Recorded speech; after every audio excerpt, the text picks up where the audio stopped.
For more news, like, comment, and subscribe. Big blow coming: Israel's controversial airstrike warnings in Gaza. It was a strange spectacle, a Palestinian man in Gaza receiving a phone call from the Israeli army to tell him his building was about to be blown up in an airstrike. The man was asking for his building to be hit in a way so that it would collapse backwards into an empty area.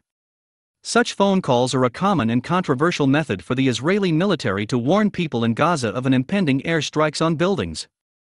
Israeli drones then fire a couple of warning rockets at the building before missiles hit it from the front or the back, or sometimes from both sides, as happened on Thursday when an airstrike flattened the evacuated Al Shorak tower block.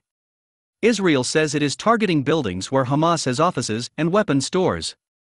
The early warnings and state-of-the-art precision-guided rockets and missiles greatly reduce civilian casualties, the military says, although no alerts are issued for strikes on Hamas leaders and fighters. Gazans say such strikes are a human rights violation that the world does nothing to stop.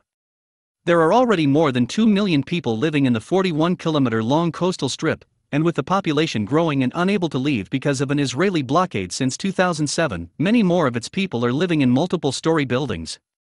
The deliberate targeting of civilian objects and extensive, unjustified destruction of property are war crimes and a breach of international law, and Israel's warning system should not absolve it of liability, the rights group Amnesty International says. Effective advance warning to civilians is only one of the prescribed precautions in attack aimed at minimizing harm to civilians.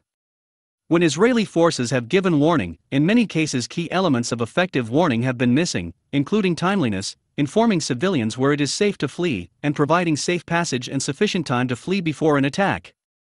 There also have been reports of lethal strikes launched too soon after a warning to spare civilians. If you like this video, hit the notification button for more news. Thank you for watching.